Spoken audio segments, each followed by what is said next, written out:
Good evening and good afternoon, wherever you are in the art world. The Art Talks are delighted to have this wonderful, inspiring talk from Davos, from the West. And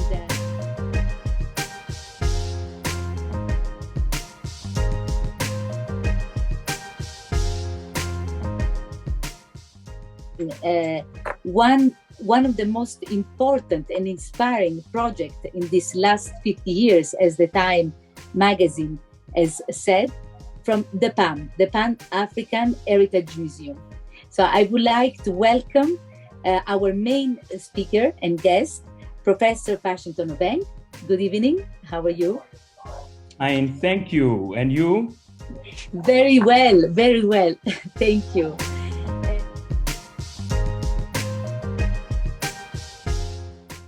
Washington Obeng is the interim CEO of the museum, an anthropologist, a cultural communicator, and a member of the Academic Council of PAM. And we have Jeremy Alamazani. Jeremy is a French entrepreneur of Congolese origin and the CEO of the London City-based Wealth Partners LTD and co-founder of CEO Square Up Group. Hello, Jeremy. Good evening. Good evening to you, Carolina, and good evening to the guests.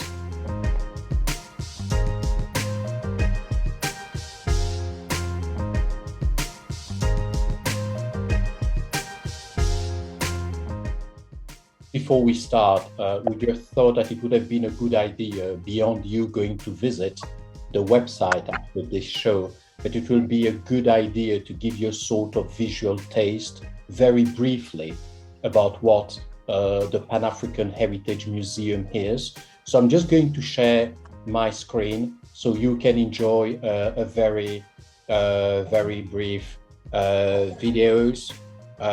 Here we go.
So beautiful, Jeremy, and I would like to ask Professor Washington Obeng what inspired him to pursue this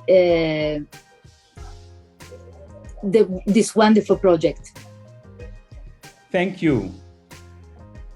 The brainchild for this project is Honorable Kojo Yanka, who had visited many parts of the world, particularly United States, in Virginia at a place called Jamestown.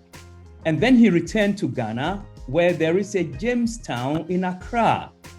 And he began to imagine the stories of those that left the shores of Ghana and became part of a Jamestown outside of continental Africa.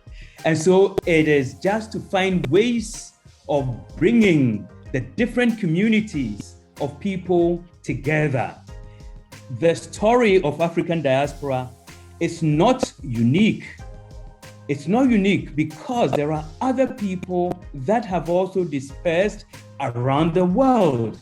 So by Africans telling their own stories, it will resonate with other people who have similar stories to tell and create communities of conversations. So that's why this museum has been birthed so that we could showcase aspects of continental as well as diaspora Africa and Africans all over the world, in order to attract other people that can also feel that the stories being told and how they are being told resonate with them.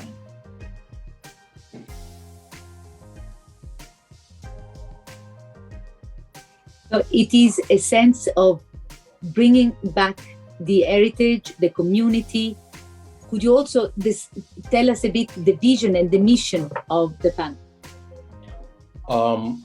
In a way, as a chief executive, Professor Obang eventually could say better, but on the other hand, our company, our London-based company here, is the commercial partner, so we're in charge to sell it and to bring the money in order to build it. So we need to understand as well the vision and the positioning. And there are several aspects which underline that. One of the first aspects is to have a place where people from Africa and African descent can be plugged back to their history, because modern African history tend to be defined through slavery. But it started century before. There used to be kings, there used to be empires, there used to be universities, and this is completely ignored. Also, African artifacts have been all across the world and bringing wealth and prestige to a lot of museums, and we just think that perhaps it's time for them to come back to the place where they emanate. And also, you have a whole diaspora who wanted to understand where did their grandfather came from. And one of the best way to go forward, it's also to understand what were your foundations so you can be built up. So it's a place as well, a place of healing for a lot of people. It's going to be a place of study for a lot of people. It's going to be a place of progress for a lot of people. And Ghana, which has been, and being from Congolese origin, I have to concede that to Ghana. Ghana has been the country in Africa those last year where there have been a good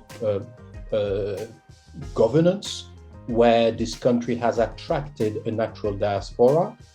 And therefore the vision is to continue and to make to make the Pan-African Heritage Museum, which is more sort of campus-like place where the museum is going to be the centerpiece, to make it the first driving touristic place in all the African subcontinent. So this is one of the aspects of the vision, really to make it the hub which is going to resonate all across the world about Africa and the contribution Africa has had to the modern world. Thank you, Jeremy, for being a wonderful spokesperson. Welcome. I adore the fact what you said about the campus life. So it's a massive dome, but it's going to be at the center. The museum is going to be at the center of this campus. And I think it's so important to, I'm in Davos now, in a very small part, a beautiful part of Switzerland, but it's so important, this heritage, this coming back, this community, this sense of belonging. And even, in a very small place in Switzerland, I can see how it is reflected in a bigger magnitude in Africa. So I think this is one of the most incredible and inspiring projects. So when could we know more? When is going to be possible to visit? So now it's only digital. Okay, Professor. All right. Thank you so much, and thanks, Jeremy. This campus-like African hub has an impressively massive dome for major events that can host 1,000-seater, 24/7 theater. Would also have a film studio, shopping mall, herbal farm, And in August of 2023, the physical museum would have been completed. Not only that, this is going to be a living museum because it provides information and experiential learning opportunity for people to understand not only, as Jeremy said, pre-slave trade Africa and Africans, but also of contemporary times. Further, we hope that now that we have already received about 200,000 pieces of artifacts from many places, the physical opening in August of 2023 will be able to provide opportunities for us to host a conservatory for African-derived music from around the world. Meaning, can you imagine when there is a conservatory on the grounds of the museum where music that has spread from Africa to the world is being assembled, and there are musicians and performers there in one space celebrating the contributions that Africans have made to the world of arts and culture. And then we also are imagining the day when the Emmy Award will not only be given in Hollywood, but also will take place on the grounds of Pomadzi Hills in Ghana. Not only that, if I may, this also is a place where there is going to be a herbal plant section. And this enables us to understand the basis of herbal medicine in the pharmacological world, where people go and buy their pills and so on. But in fact, we have over 10,000 herbs that are going to be grown on the grounds, and they will be completed by August of next year. Like a celebration of African culture in every possible way. Yes, celebration of culture and identity.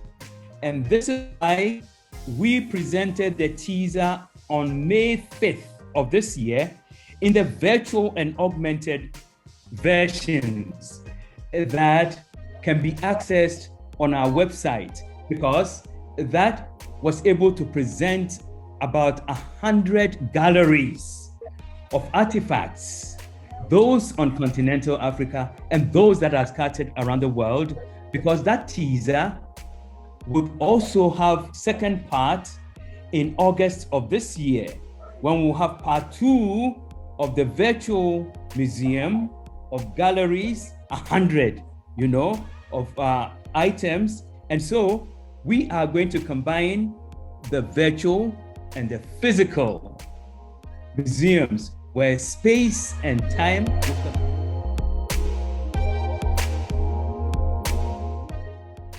from Dubai, she brought something very, very important. Also, that is not only a celebration of Africa per se, but also of all the Africans living outside, keeping the cultural connection to your own country, which is beautiful. Completely, because one of the aspect of the Pan-African Museum is to celebrate Africa, but Africa descent. So as soon as you're talking about Africa descent, you look at a concept which goes beyond the physicality of a continent, but which just talk more about wherever the remnants of the African culture have been, have traveled, and are still present. And for the one who want to have a catch up as well,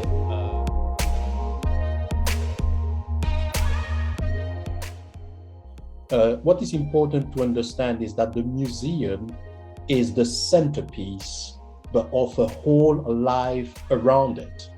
And this is important because people are going to come. They're just not going to come to visit a place. If they want to stay overnight, there will be places where they can spend time overnight.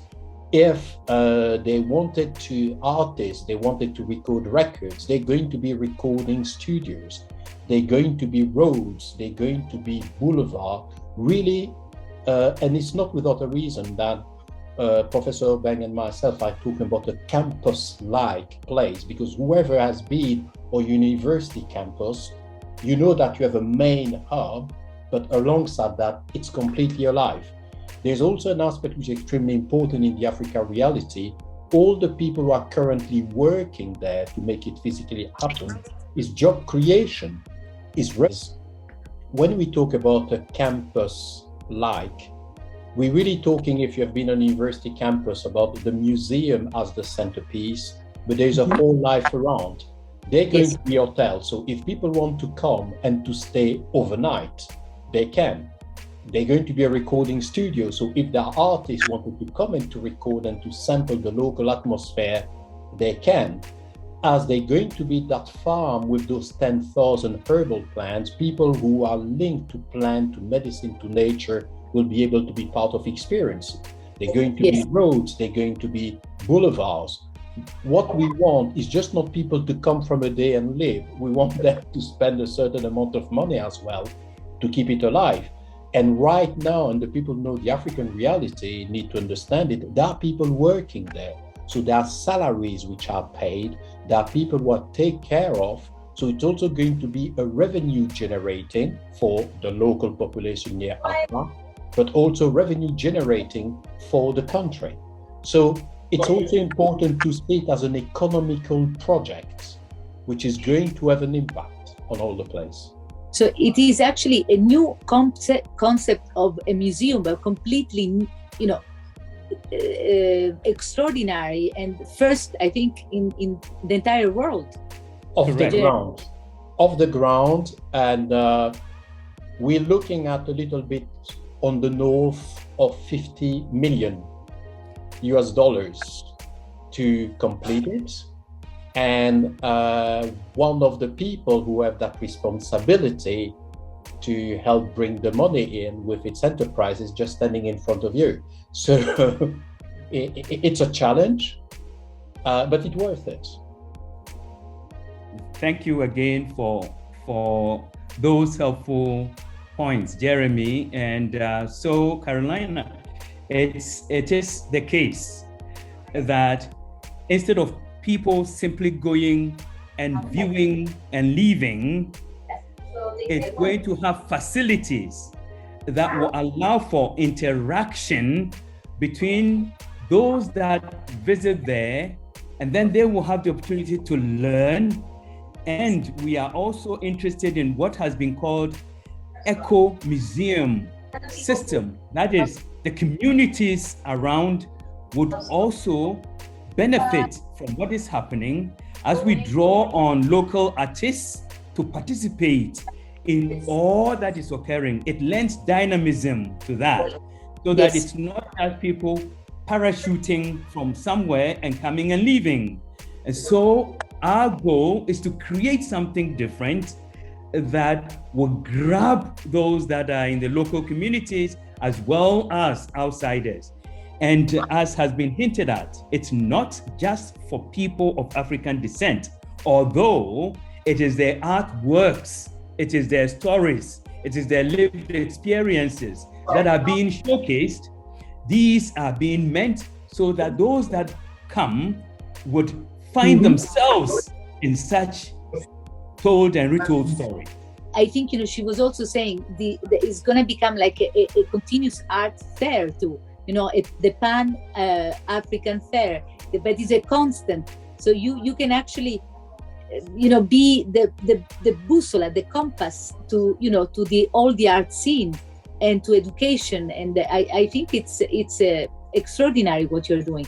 Really beautiful. Thank you. So thank you. It's because I've been talking to so many artists, here in Switzerland, that they are from Africa, but there is always this longing, or, I'm talking about myself. I am Italian. I live in a different country, but you have always this longing for your country that will never leave you. Actually, the more you are far away, the more you are attached to your traditions.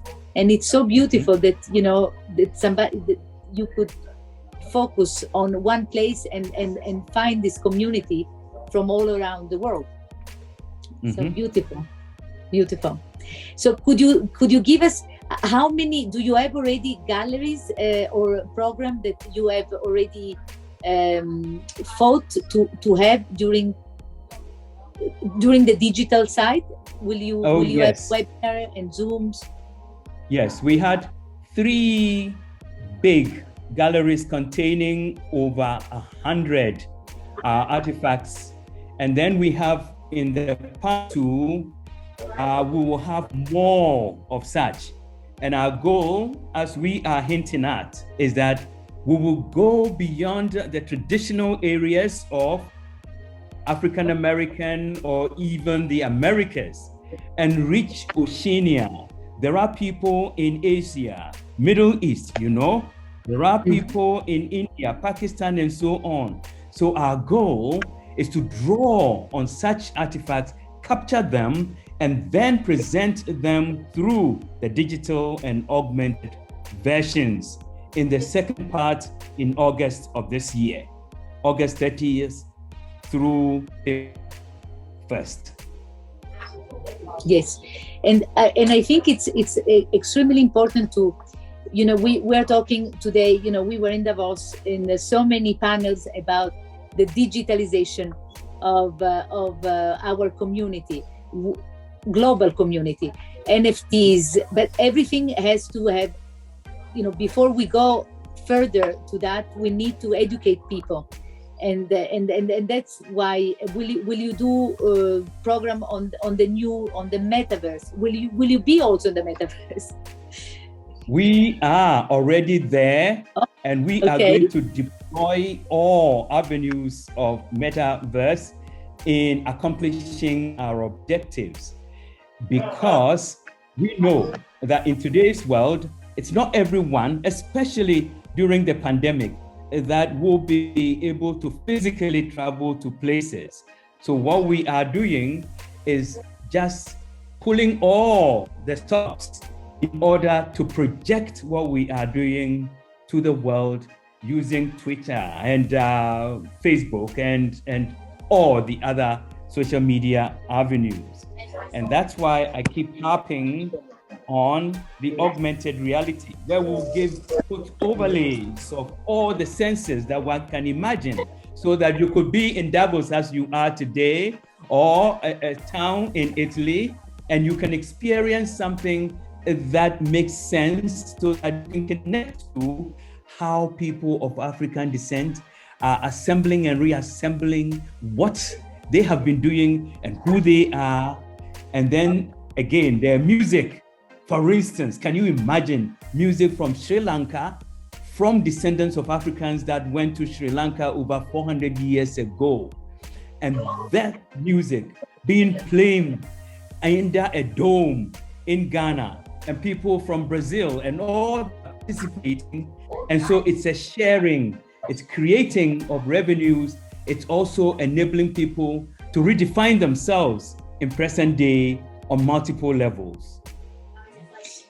Indeed, I think art, at the end of the day, it's anything that has passion, and any it could be from food, from fashion, from creating a painting, a sculpture, and music. So I think it's again a celebration of life, not only of a community.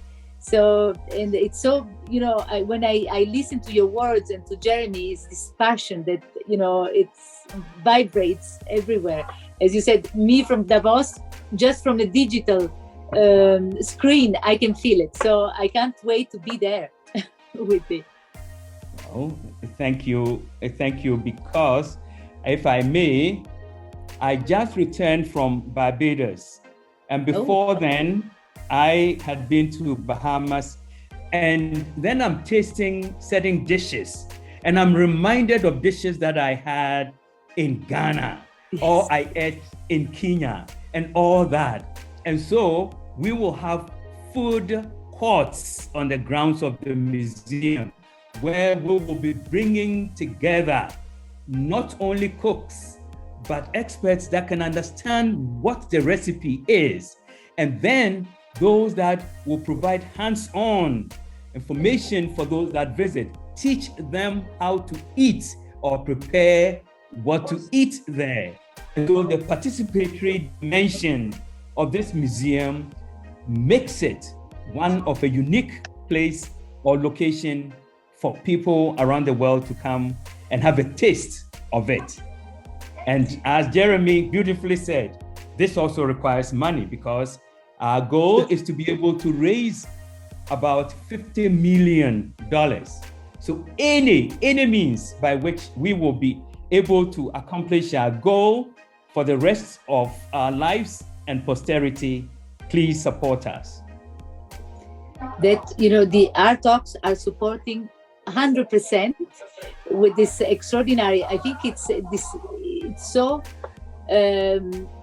it's the vision of this museum should be everywhere around the world. You're going to set the standards for the new museum, that how they should interact with the public, with the community, with the culture.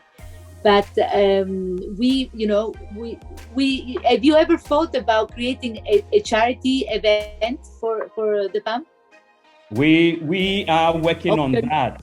Yes, we are working on that. We will help you. All right. All right. What else is important as well to stress? One of the benefits to start something like this from the scratch is that the Pan-African Heritage Museum, and let's call it the Pan-African campus, will from the start have everything which is modern technology. We're talking about NFTs, we're talking about metaverse, we're talking about blockchain. A lot of people are trying to adapt or to transform what they do, while the museum from the start will be plugged into all those things. And what is pretty interesting, in the commercial partners we are speaking with to be potential sponsors and partners, we're surprised to have the response for the world of the cryptocurrency, the blockchain world, who sees Africa and African descent as a huge market for growth and want eventually to use the kudos of the Pan-African Museum to communicate on a very positive way. And what positive way? Instead of just giving money, to be associated on a technology point of view of something which is completely new.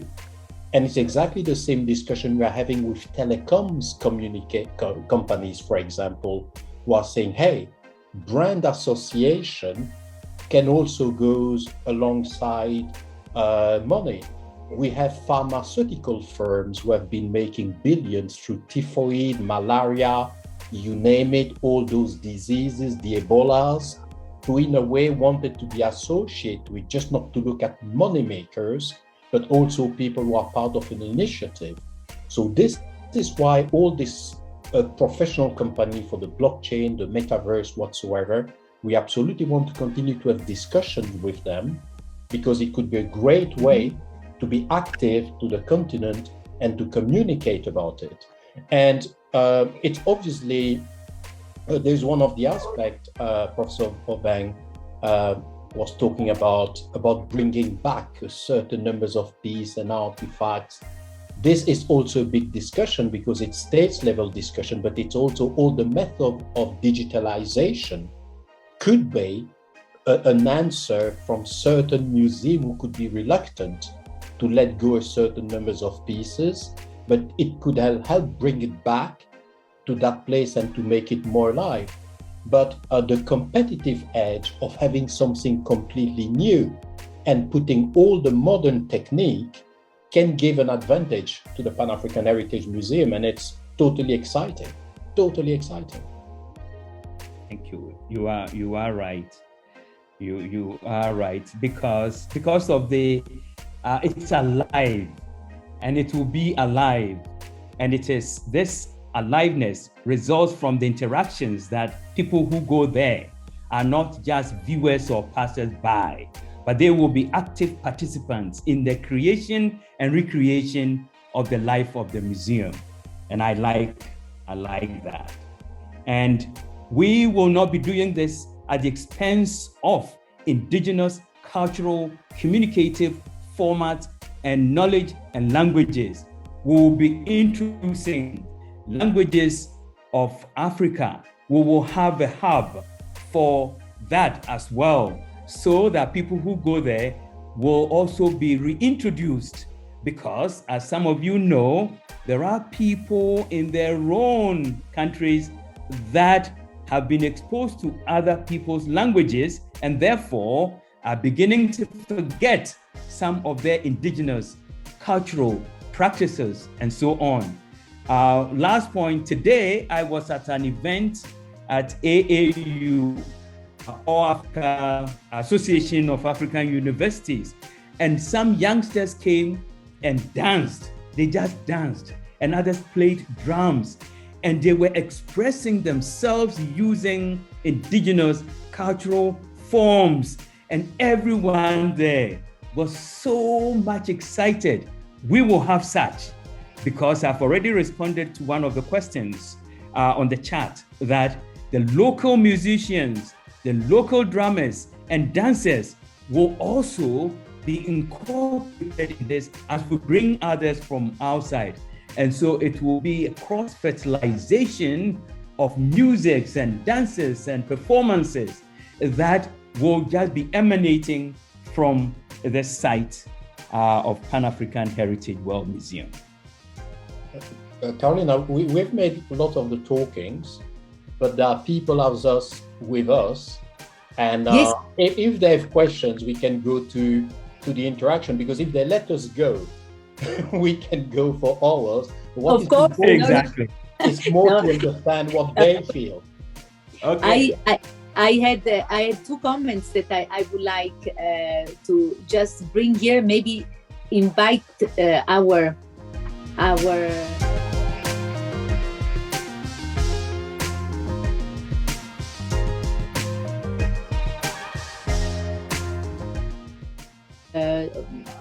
so Abu, that is also part of the team of the Art Talks, but he's in Cairo now. Said it is empowering how you are providing us Africans a platform to reclaim our own narratives, land, continue to challenge the colonial legacies that still flag us today. Hi everyone. I think what you guys are doing is amazing and very empowering, because first of all, I think all of Africa shares a colonial past, and much of our artifacts remains held as symbols of this legacy in the UK and in Europe. And I know that the post-independence Ghanaian government has been proactive in asking for a lot of these artifacts back, including Egypt. But till this day, we still face a lot of resistance for that. I mean, I myself, Nefertiti's bust is in the Neues Museum in Berlin. And I, as an Egyptian, Egyptians can't access it. And so I'm curious as to how much support or resistance you found from museums and cultural institutions in Europe when you are trying to kind of digitize these artifacts and bring them back to make them accessible or to even reclaim them. This is question one. And my second question is, a lot of the argument against returning these artifacts is often oppressive and is about us Africans being unable to maintain and to keep our artifacts home where they belong. So I'm also wondering what you have to say to that as well. Thank you. To the first question, we are fortunate to have representatives across the world who are helping us, because there are times that this involves a great deal of politics, legal matters, and so we are contacting people to assist us to just obtain what we want. Further, where we cannot literally obtain those objects now, we will get permission to take pictures of them in order to include in our virtual representation. We are not going to relent. We will continue till all the powers that be have bowed to our requests. And it's not going to be just today or tomorrow, but we will not give up. So that's to the first question. It is true that some narrative has been, when we return those artifacts to you in Africa, how are you going to conserve or preserve them? That is not a good question. Before they came, Africans were preserving their artifacts. Where in the world do we talk about mummification? Which part of the world can mummify bodies for thousands of years? That's in Africa. And so we have learned how to preserve things before others landed on the soil. Not only that, we have known how to preserve food. But the unfortunate thing is that some Africans took a leap and therefore did not go through the important steps of keeping some of ways in which we have been preserving our own items or food items and wanted to refrigerate everything. And so when they are faced with what do we do with rotten bananas and so on, but that's a conversation amongst us. So I'm saying preservation is not just about artifacts. It is also about stories. It's about music. It's about dance. It's about different forms of communication. Why? It is through this storytelling that some Africans are able to recall 100-year story impeccably. Why? Because they've used their minds and other non-essayist West form of communication and literacy. When we say someone is literate, we often think the person should be able to speak English as we are pretending to do here, right? But Africans have had their forms of codifying information over the years. So this museum is part of Renaissance of helping Africans to say, how have we been preserving our items before there was the disruption in preservation and conservation? So that second point, I have heard it, we have heard it, but we are saying, you give it to us. Let me give one illustration. When some Brits took or wanted to take the golden stool of the Asantes, they were looking at it as a piece of art form to go and put somewhere. But guess what? The golden stool of the Asante is the resting place of the soul of the Asante nation. It is the identity of the people. It is a source of spirituality. And so those apparently objects that people will play with the surface and hang or hide and so on were more meaningful to the people than met the eye of those that came. Give it to us. When some of those artifacts are broken, we will make new ones. When they represent gods and goddesses, we will find gods and goddesses on our own soil. That's my point. Thank you very much. Yeah, I mean, this also reminds me of Germany when they recently returned some of the looted Benin bronzes in Nigeria, and just seeing how the Nigerian people received these artifacts versus how Germany had viewed them as art pieces. Or it's such a disconnect from the value and the soul of these pieces and what they hold to the nation. And so I think it's very inspiring what you guys are doing. Thank you very much for this. Abu, let me ask you a question. Based on what you heard, how do you think you can help us? Because what we want at this stage is just not be people happy with what we say, but to see as well how they can become in their own capacities ambassadors of what we do, because we live in a time where appreciation must be followed by action. And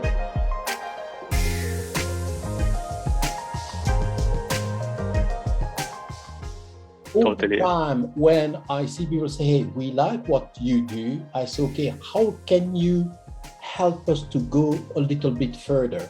Through skills, through relationships, through whatsoever.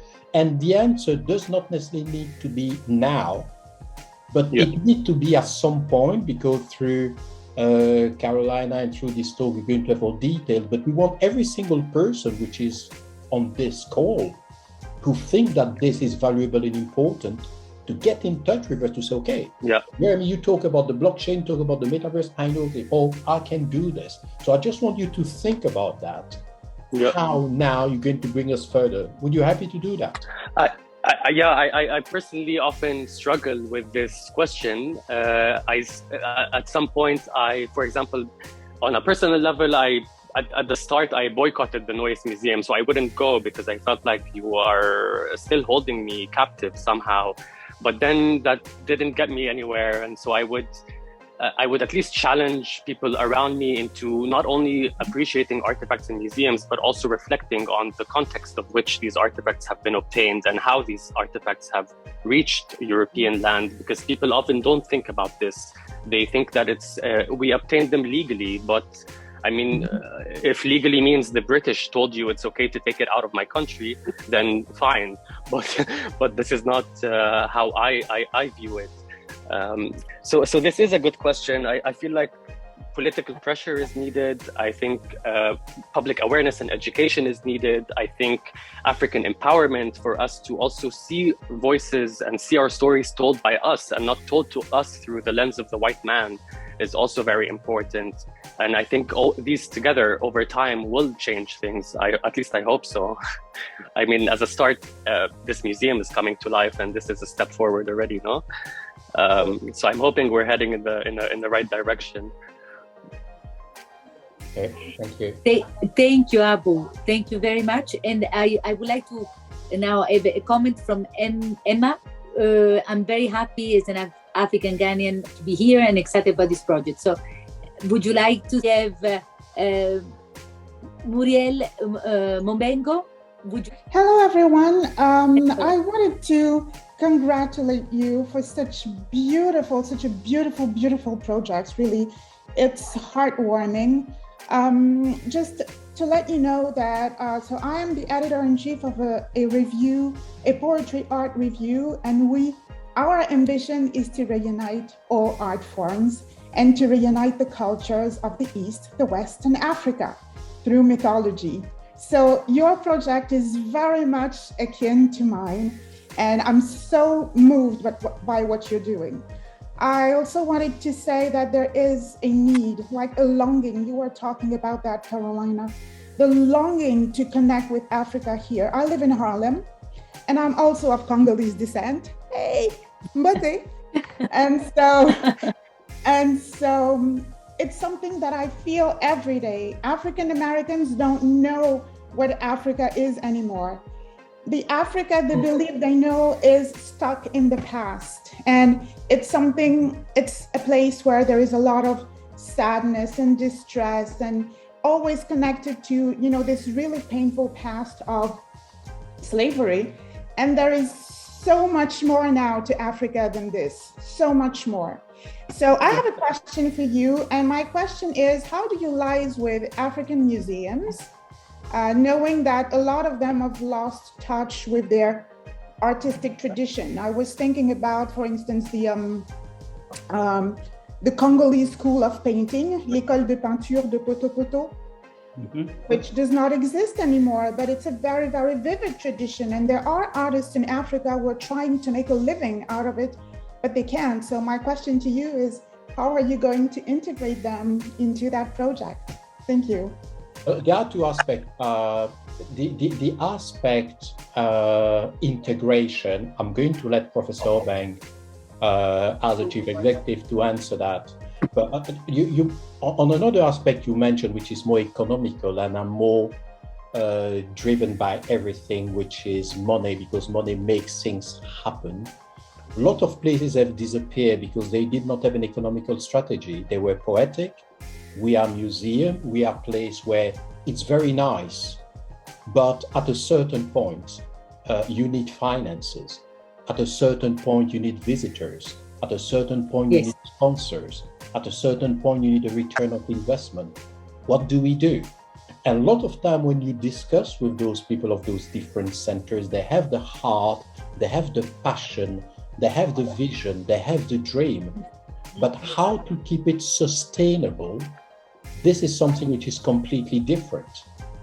And therefore, you need to have that approach. And this is in a way where the partnership of our London-based entity Wealth Partners work with the Pan-African Heritage Museum is beyond the vision, the technicity, the passion, and the knowledge you can hear on Professor Hobeng.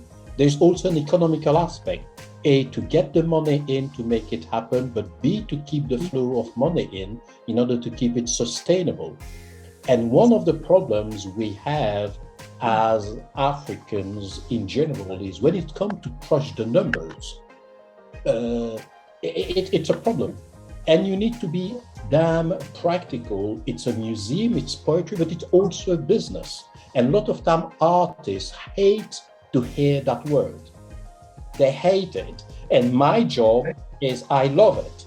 And this is why I love to be alongside artists, because they bring their creativity, we bring the cash in, and we keep moving. So this is one of the aspects where a lot of those entities, museums are struggling for lack of economical vision and lack of sustainability. How to integrate them in the future? This is for Professor Hobeng to answer, not me. To both of you, it's clear. Some of you may have heard, if a bird flies with one wing, it leaps and then it doesn't journey far. But when it flies with both wings, it can go farther and farther away. We cannot do it alone.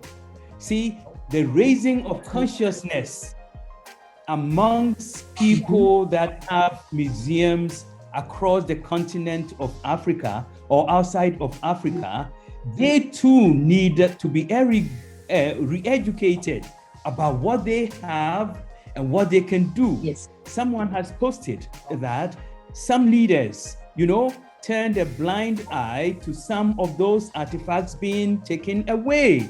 True, but we are in a new era of consciousness raising. What is happening in Ghana should be contagious enough for ambassadors to travel from Ghana to Nigeria to Kenya to other places and say, guess what? There is a reawakening of revisiting what we have had over the years and have not taken good care of them, or because we've said that other people have stolen them and so we don't care.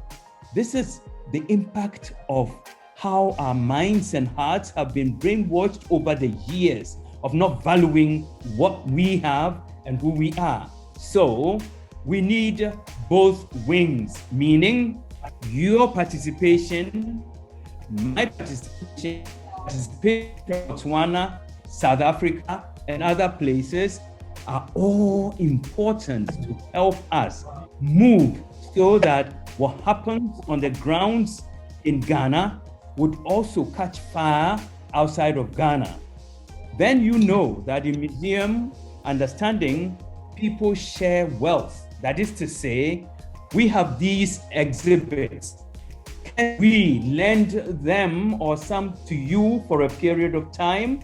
If you want to do travel exhibitions, so that afterwards you return them to us.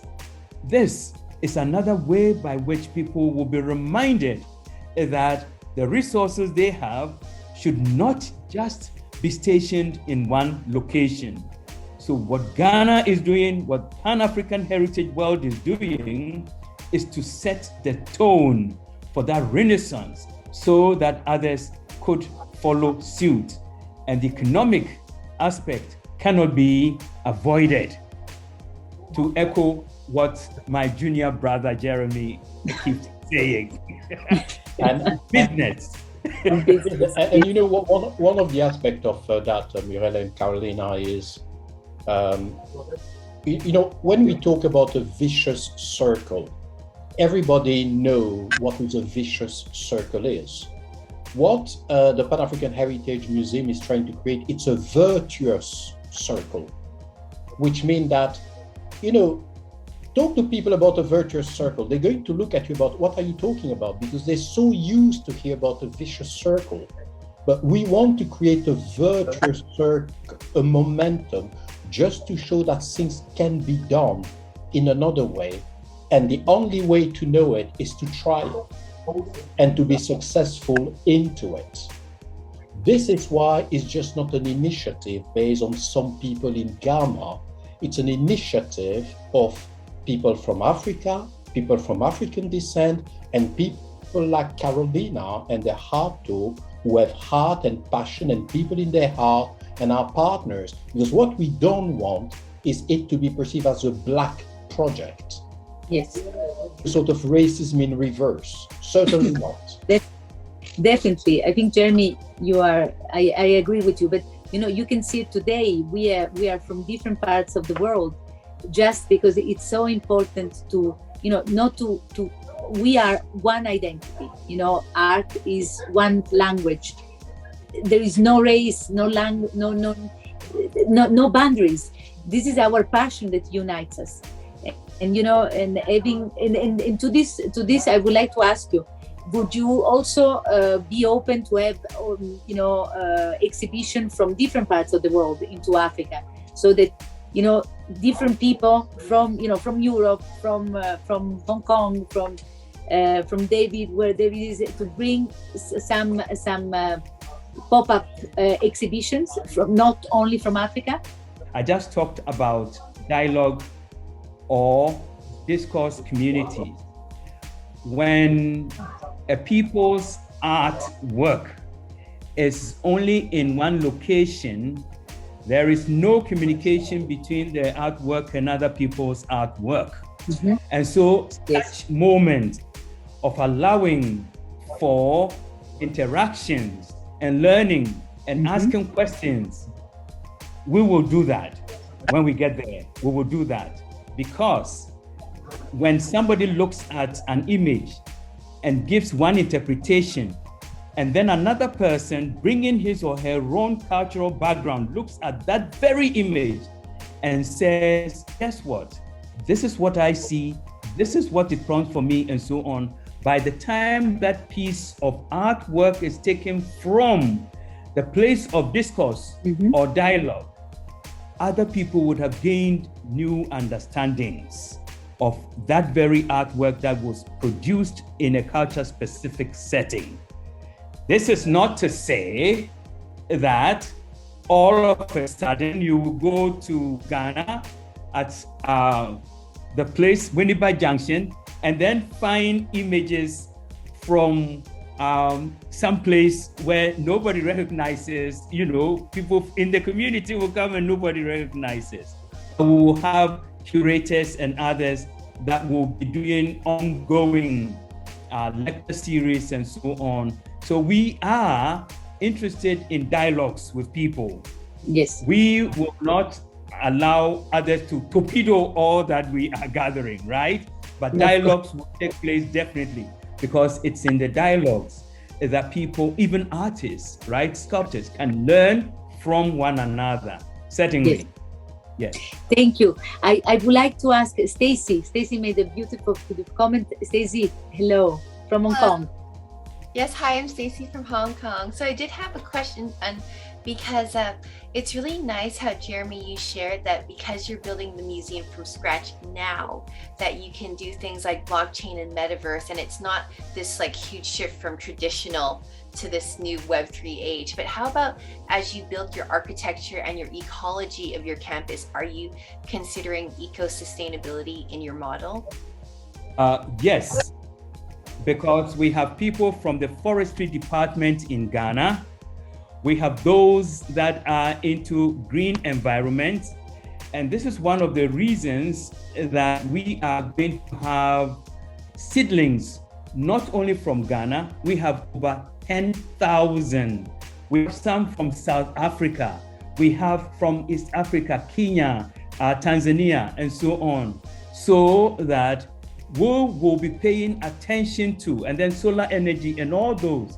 Because if we are breaking new grounds for the world over, we will not be using plastics and others, So certainly we are eco-conscious, and we are building an eco-museum that pays attention not only to people, but to the environment, and that we can tap into our indigenous understanding, meaning that humans and nature are not at war, but rather they live in mutuality and in symbiotic relationship.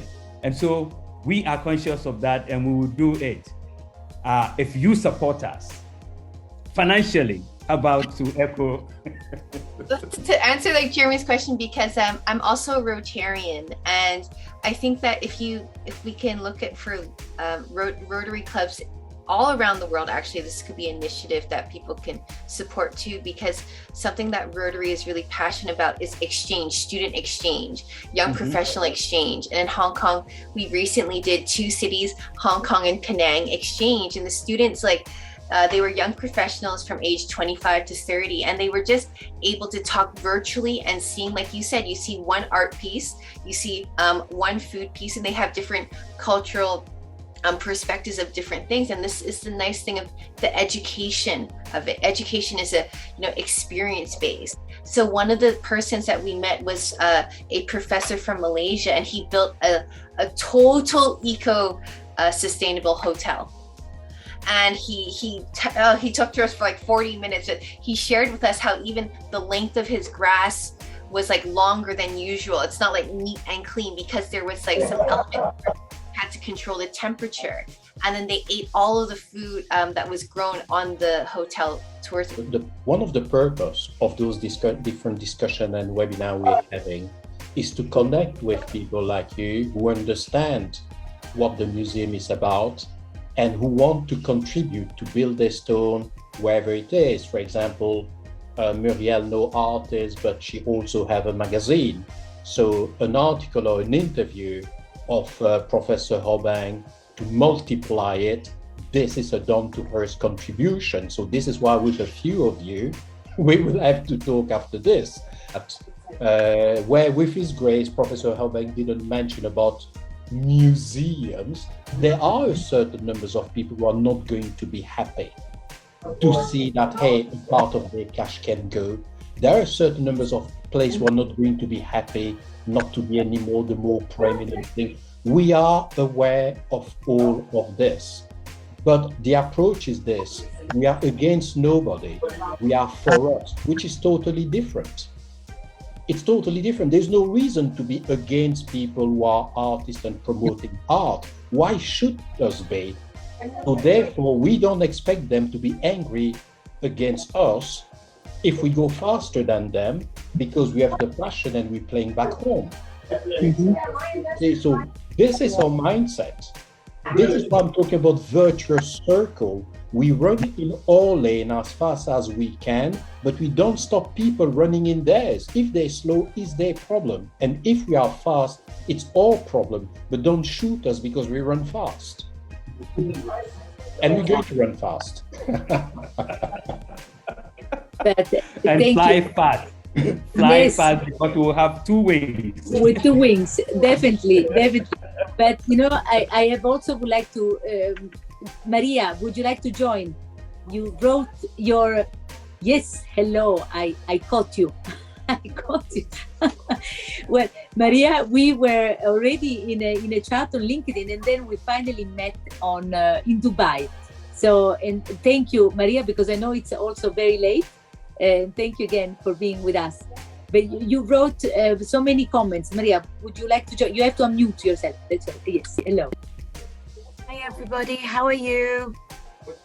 Fine, thank you. I'm truly honored to have been invited, and just listening to Jeremy discussing everybody's part. It's not just a one-sided narrative. Everybody has input and everybody's welcome, and it's inclusive. And I understand as well with Professor Pashington Beng, is that correct? That's fine. That's fine. Yeah, sorry. So I live in Dubai, and it's a very multicultural. We have 260 different cultures living side by side. And I've seen the past 4 years a big influx of African artists coming here and displaying and showing the world or the mini world in Dubai, the beauty, the heritage, the culture, the richness. And I think, like Carolina has said, we can connect through art. Art is, I think, a big connector for everybody, regardless of the language. You may not understand the same language, but art is the same language, even though we'll have different perspectives. And I think it's people have initiatives for peace through art. So I don't know, I'm brainstorming as I'm listening to all of you. I would hope I can gather a group of people here, the artists, to also reinvest back in their origins, their beautiful African kingdoms. Each one. So I'll try to bring some of a community with Carolina, of course, with her guidance, and bring some of those great artists that are residing here and see if they can come into this adventure, because it's going to be a super journey and an adventure. That's it. Thank you very much. I know that I will reserve profound comments for me, my boss, to pass them. But my pedestrian thoughts are this: when we meet the artists outside of continental Africa and they sell their wares or display them, you ask a simple question of coherence. How are they connected to one another in order to have the necessary impact that what we're talking about can do? It's not because they are not in their indigenous or native countries. No, they are doing what they need to do. But is there conversation amongst them? You know, when they are displaying their pieces of art in Japan, in Dubai, and so on. And so if they can begin that kind of collaboration, then their impact wherever they are will be felt much more than living in silos and displaying their artwork. And this is what the Pan-African Heritage World is doing, of assembling and reassembling all the dispersed ones in order for multiple levels of conversations to take place so that the impact can reverberate from those places. So I really appreciate your willingness to work alongside Carolina and others in order to foster this. Thank you. As well in what you said and in what Professor Obeng said is to understand that the Pan-African Heritage Museum is just not a physical concept. It's also a psychological concept of creating a sort of pride and unity in African and African descent artistic creation. So Africa is more than a physical geographical landmass. It's more than that, and it's important to have an education and to have a central point, but it goes beyond that. But what we also understand that in order to deliver it, we're certainly not going to deliver it alone. And this is also one of the reasons of you being into this. It will be important that we continue to connect with you So you can tell us how you can help us, where we're going. And you know what? In helping us, we're going to help us on a mutual way into where you go and what you want to achieve. But it's important, again, to be practical, to turn ideas into action, to avoid to be theoretical. So, Caroline, I can see that you have someone close to you. No, yes, we are here. That's why I wanted to show you, because we are in the space of the House of Balance. So now I can finally show you where I am. And it's in Davos, where we had all our panels. If I could say one other thing quick, just because I feel like I walked in on this at a nice opportune time, guys. I'm Nick. Company-wise, with Just Tag It, we're in the creator monetization and equity space collaboration, and a particular that our platform technology allows is for cross-medium collaboration with a monetization model. We are just wanted to share, that's why you heard all these voices from the House of Balance. But again, it's Jeremy, for us would be an honor to have you on our magazine, and maybe we can do with Muriel a piece together, and that would be amazing. And also for Freeze, we are coming on Freeze, as Abu also was suggesting, and we could do something together there to create awareness. Stacy, yes, Emma, please, Emmanuel, would you like to say something? Yeah, more like thank you for rejoining us. Oh, yes. Yes. I'm Emmanuel from Ghana, a Cartocratic, if I have to put it. I'm the founder of Ghana Blogs and also the business development head for Learn5.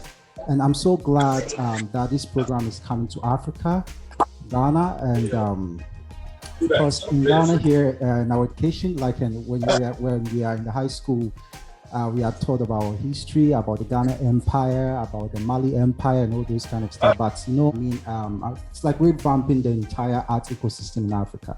And we as a product, the head of business development for Learn5, I'm into educating people about blockchain, educating people about metaverse.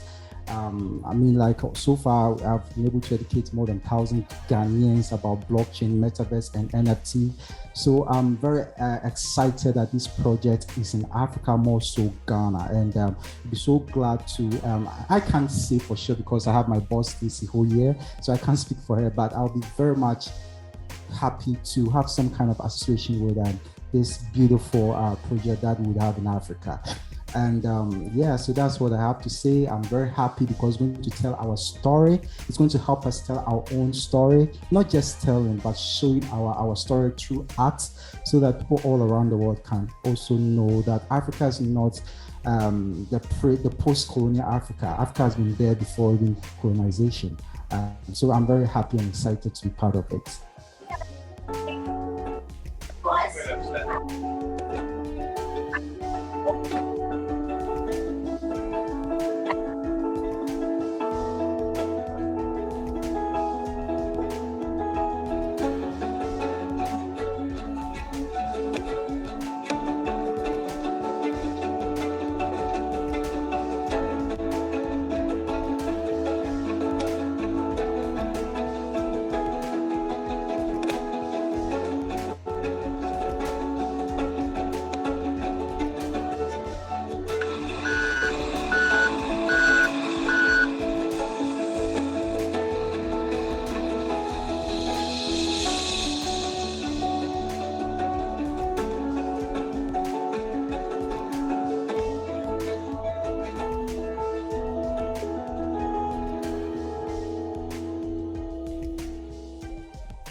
Voila. Thank you, Jeremy. Beautiful again. So really, truly, truly beautiful. So I thank everybody to really help us in this project. Yes. Would you do also residency for artists that not only from Africa but also again to create a dialogue and for people Yes. Yes. Yes, because we have an academy.